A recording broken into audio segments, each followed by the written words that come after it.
Oke, teman-teman, kita belakangan ini sering sekali melihat berita-berita yang tidak mengenakan mengenai instansi TNI ya. Iya, betul. Sehingga gua di kesempatan kali ini bertemu dan ngobrol dengan Farel, keluarga besar TNI, Betul.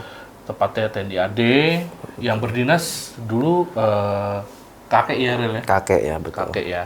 Tadinya kita pengen bikinnya itu di ini ya, di Manggarai. Karena memang suasananya tuh di situ memang komplek TNI AD ya, dekat Matraman juga gitu ya. Itu Zeni tuh ya, Rel ya. Iya, Karena betul. Markas jenis itu semua. kakeknya Farel ini dulu terakhir jabatannya apa? Wakasat. Wakasat. Tapi Kopse Zeni. Tapi Kopse Zeni ya. Betul.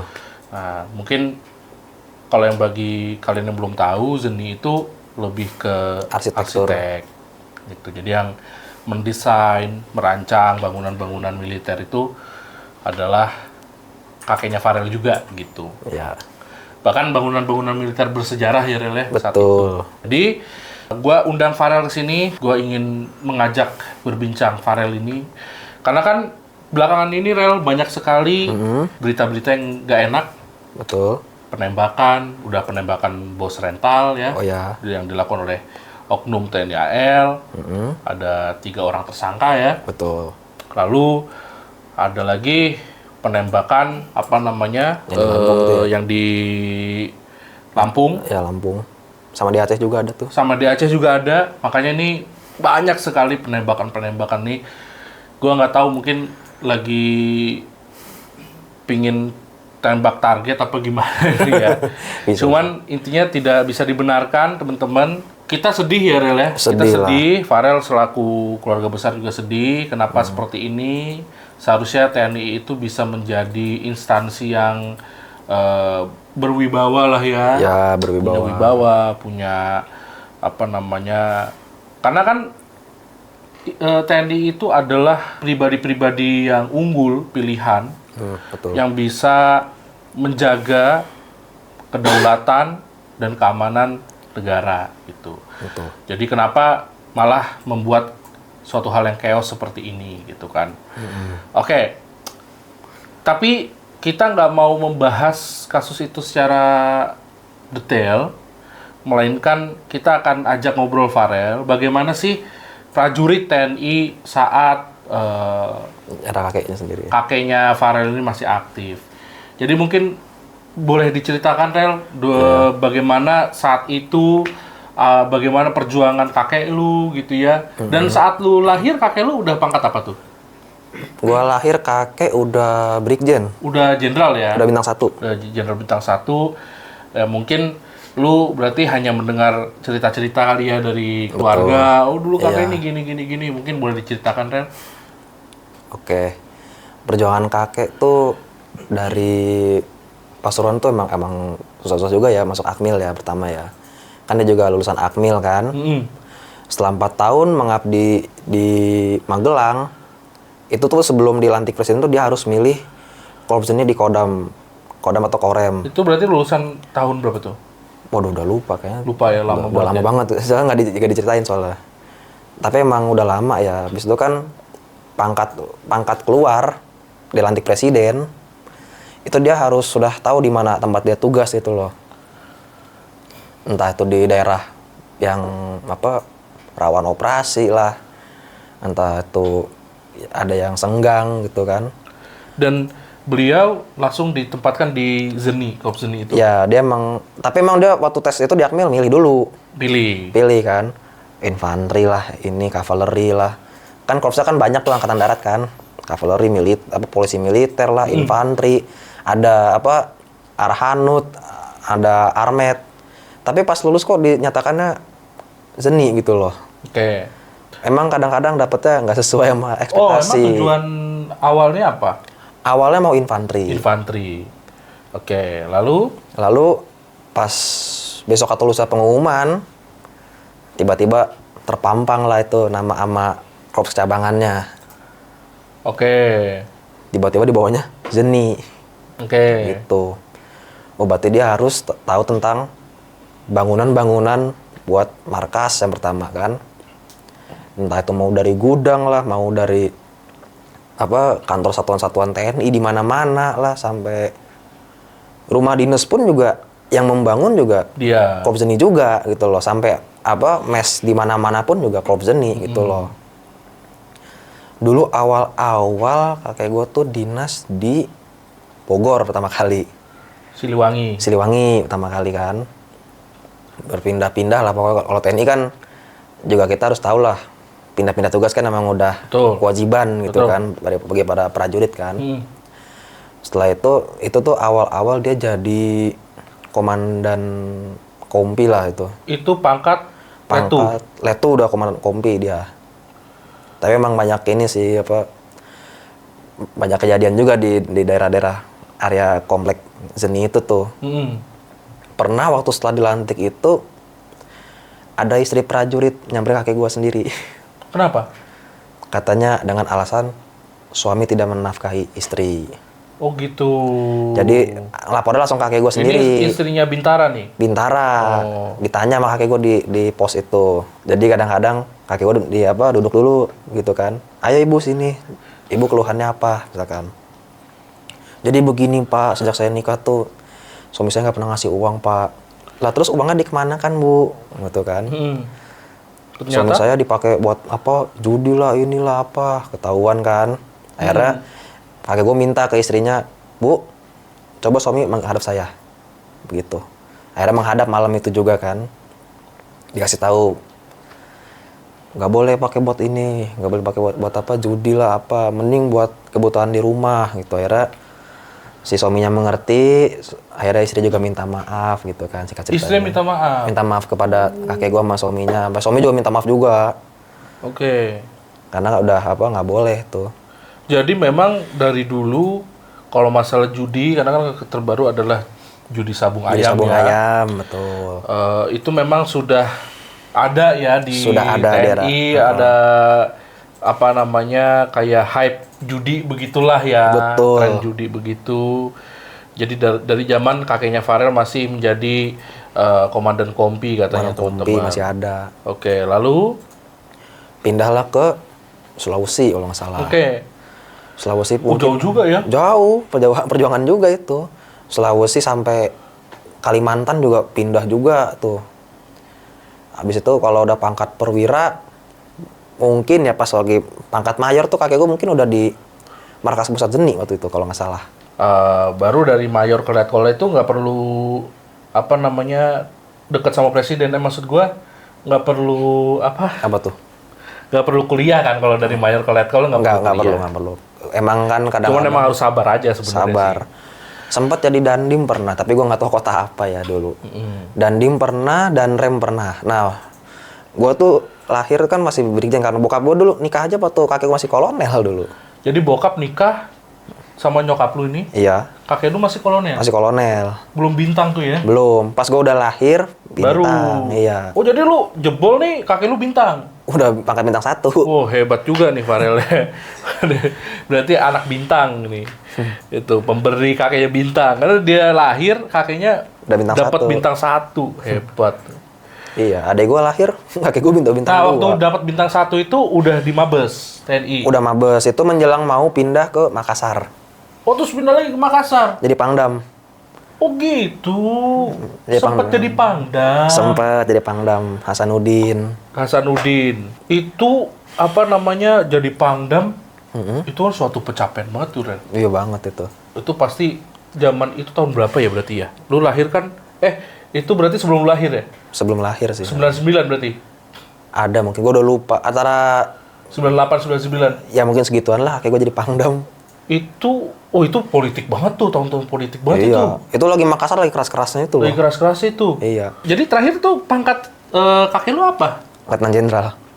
Luar biasa ya. Ini tepuk tangan dulu dong. Ayo, mana penonton bayaran? Letnan Jenderal, pangkat terakhirnya. Luar biasa. Oh, tinggi juga ya, teman-teman ya, gitu. Tiba-tiba dengar dapat jabatan baru, kita seneng udah kumpul lagi di rumah gitu. Jadi Wakasat itu bintang 3. 3. Iya, bintang 3. Karena dari dulu Kasatnya itu bintang 4. Iya. Oke. Sangkain gue tuh apa kakek lu tuh bintang 1, ternyata bintang 3 ya. Bintang 3, iya. Hebat bintang-bintang nih. Kejora. Ini makanya teman-teman apa namanya perlu kita telaah nih ya perjalanan hidupnya kakeknya Farel ini, karena mengingat jenderal-jenderal sekarang memang lebih banyak dari Banyak pada dulu. tapi bukan berarti kualitasnya juga semua sama. Iya. Ya kita punya nama-nama besar lah, ya kayak dulu ada Jenderal Dudung ya. Iya. Sekarang ada Jenderal apa namanya Agus, Pak Pak Agus. Subianto. Tuh. Terus ada Pak Maruli. Asad sekarang, Pak Maruli. Pak Maruli. Itu semuanya kita tahu track recordnya mereka itu baik dan track recordnya mereka itu sangat-sangat bagus lah ya di militer gitu. Tetapi Iya. kan mungkin ya kita bilang mungkin nih Mbak. Iya. Itu ada juga yang mungkin punya track record yang tidak sebaik mereka gitu kan. Jadi kalau dulu ya setahu gua bisa sampai Jenderal Bintang 3 ya teman-teman itu sangat susah. Susah banget. Sangat susah. Kenapa? Karena selain harus berkarir dengan baik, juga dibarengi sama intelektual yang tinggi. Betul. Iya kan? Iya, betul. Harus sekolah. Gue seskol denger dulu. juga kakek lu itu pengoleksi buku ya. Betul, pengoleksi buku. Bukunya banyak banget katanya. Banyak, iya. Itu dari juniornya tuh bukunya tuh. Jadi gitu teman-teman ya, bukan aktif bersosial media doang, tapi harus aktif juga membaca buku Betul. gitu. Itu sudah bagian dari hobi sendiri sih. Nah, hobinya membaca buku. Makanya Setiap bisa weekend. jadi Jenderal Bintang 3. Heeh. Gua pernah menyambangi rumahnya apa namanya Siapa tuh? Ahmad Yani ya. Jenderal Ahmad Yani yang korban G30 SPKI Iya. juga sama real ternyata. Beliau itu tuh almarhum itu dia itu amat sangat pintar, jenius. Orang yang jenius, bisa bersekolah di Amerika ya, Iya. sekolah General School apa gitu. Ada di situ. General University apa ntar gue iniin di situ, dia mendapatkan ranking yang baik di situ gitu, berkompetisi dengan tentara-tentara Amerika yang udah berkali-kali lipat lebih maju dari tentara kita saat itu kan. Betul. Gitu, zaman-zaman PKI itu, era-era Soekarno itu. Tetapi beliau itu memang orang yang sangat amat pintar, makanya beliau bisa jadi jenderal. Iya, gitu. betul. Kita sekarang ngomongin soal attitude nih, Iya. karena anak-anak kolong zaman sekarang, anak-anak jenderal zaman sekarang, ya attitude-nya begitu. Wah. Kebanyakan ya, ke umumnya tuh begitu tuh. Semena-mena ya. Hah? Semena-mena nggak? Lu yang ngomong, bukan gue. karena udah ada di YouTube ada loh.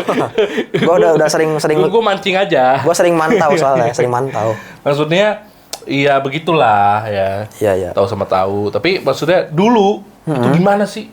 Apa tuh? Jadi anak kolong tuh gimana sih rasanya? Jalan anak kolong. Jadi anak jenderal tuh gimana rasanya tuh? Bapak lu dulu? Awal ya banyak kaget lah, banyak kebiasaan yang nggak pernah kita tahu lah ya kalau jadi anak jenderal tuh ya. Biasa kalau anak bangun jam agak siangan kan. Bapak jenderal bangun jam berapa tiap hari? Jam 4 pagi udah bangun. Pagi, oke. Jam 4 pagi bangun. Biasanya habis sholat subuh olahraga dulu bentar. Habis olahraga paling ya jam 6 atau setengah 7 udah berangkat kantor. Udah kerja itu. Itu mempengaruhi apa namanya kedisiplinan dari bokap lu juga waktu saat itu? Iya, waktu itu bokap gue juga gitu kan. Sekarang berangkat sekolah juga kan kadang-kadang ngejar kendaraan umum juga gitu tuh. Ya ikutin aja apa yang kayak di rumah. Kakek gue bangun jam 4, bokap sama adiknya juga bangun jam 4 juga. Jadi anak bapaknya bangun Jam 4. subuh jam 4, anak-anaknya ikutan bangun jam 4. Iya, betul. Bukan bapaknya bangun jam 4, Anaknya bangun jam 3 sore ya karena habis mabuk ya, nggak gitu ya teman-teman ya. Enggak ada.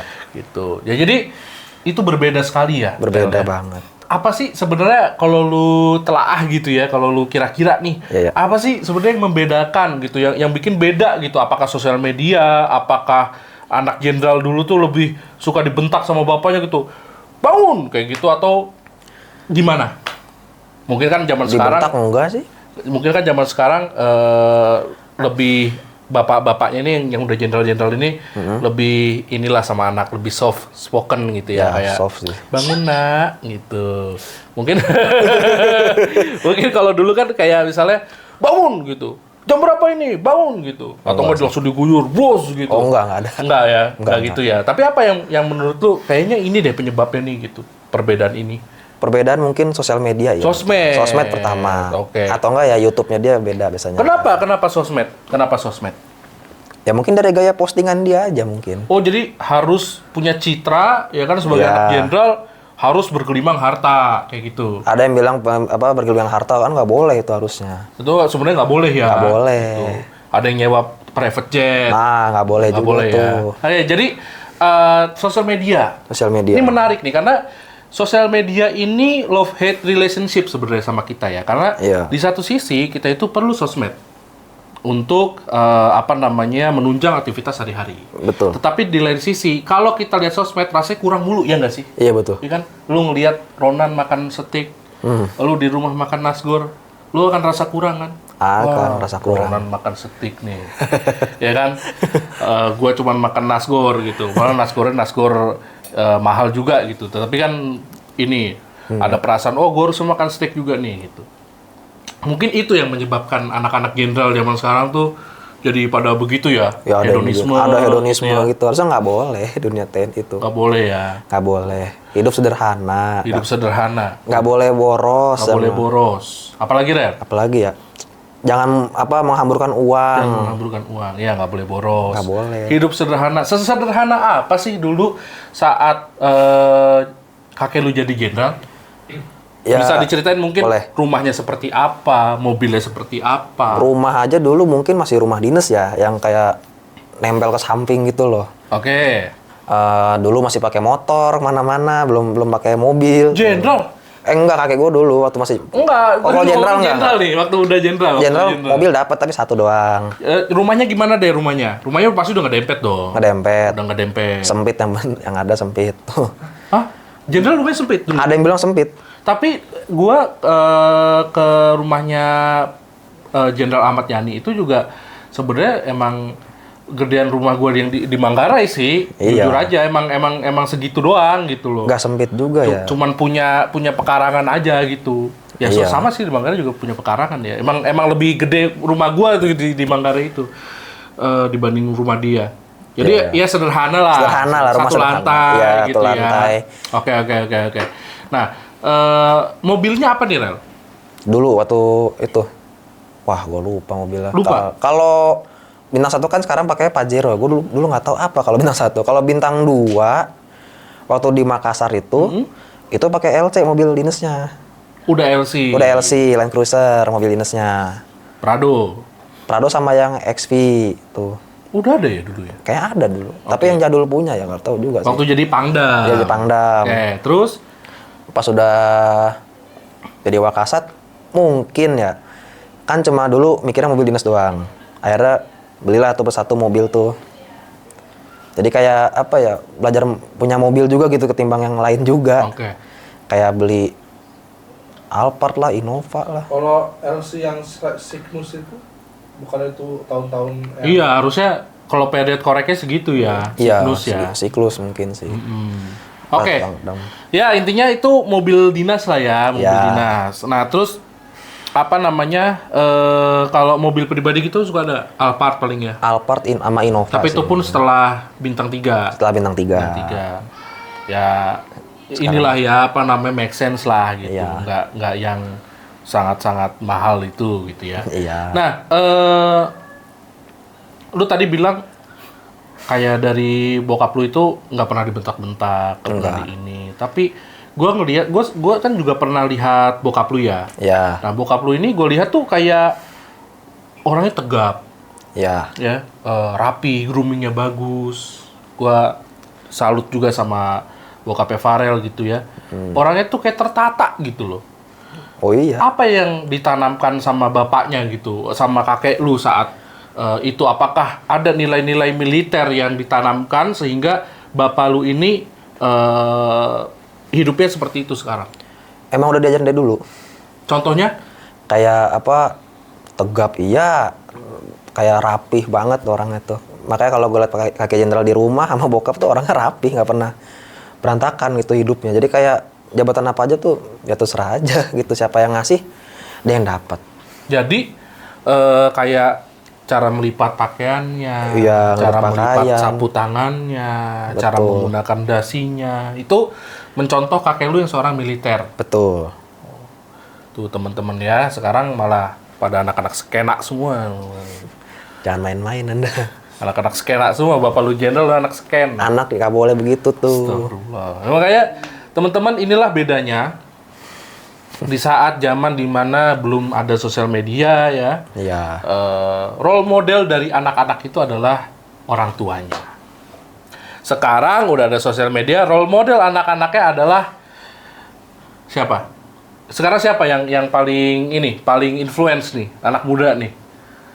Siapa sekarang? Reza Arab. Reza Arab. Aduh, itu paling influence tuh. Kayaknya Pak Reza Arab ya. Terus Atta Halilintar, Yudi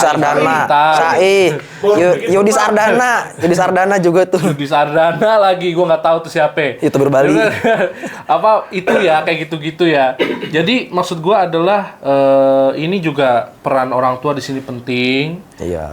Bahwa sebenarnya nggak cuma militer aja nih, tetapi semua orang tua lah. Kita merangkul semua orang tua di sini bahwa pendekatan diri kepada anak itu penting. Betul. Nggak melulu harus dibentak, karena terbukti orang tuanya Farel, bapaknya Farel, itu kata Farel, pengakuan anaknya ya, itu tidak pernah dibentak sama kakeknya, tidak pernah disiram air sama kakeknya, tetapi langsung loh, kakeknya Farel ini bangun jam 4, Anaknya bapaknya pun ikut bangun jam 4, Iya. karena dia mencontoh daripada orang tuanya. Gitu. Jadi kalau sekarang mungkin distract-nya banyak banget nih. Jadi Iya. orang tua zaman sekarang harus bisa lebih take control akan yang membatasi apa yang kemungkinan bisa mendistract anaknya itu tanpa anaknya terasa terbelenggu Ya. juga. Iya, kayak gitu. betul. Sebenarnya Bapak Jenderal tuh nggak pernah marah di rumah. Nggak pernah marah. Nggak pernah marah. Tapi kalau ke prajurit, ya mohon maaf, beda lagi. Itu harus tegas. Harus tegas gitu loh. Oke. Emang kalau ke keluarga nggak pernah marah. Oke. Gitu. Nah, dengan adanya prajurit-prajurit TNI, kita nggak sebut matra lah ya. Ya. Jadi kita ini semua keluarga besar, teman-teman. Semua matra apapun itu sebenarnya sama ya. TNI AD, TNI AU, TNI AL sama semuanya. Itu satu raga, yaitu TNI.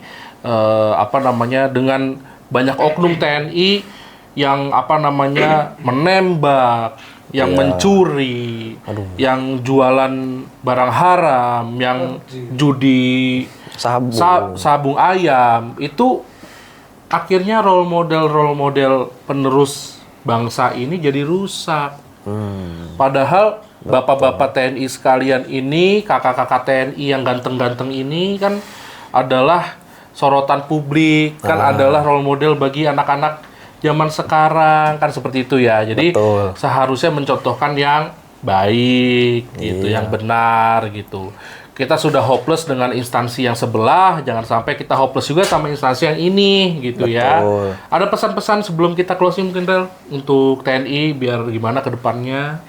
Ya untuk keluarga TNI, ya kalau bisa ya jangan terlalu head on lah, jangan terlalu boros juga sama keluarga. Kasihan bapaknya yang kerja tuh pagi siang malam nyari uang. Oke. Jangan sampai dia nyari jadi maling masjid, janganlah. Lanjut. Ada soalnya ada loh TNI jadi maling masjid loh. Ada.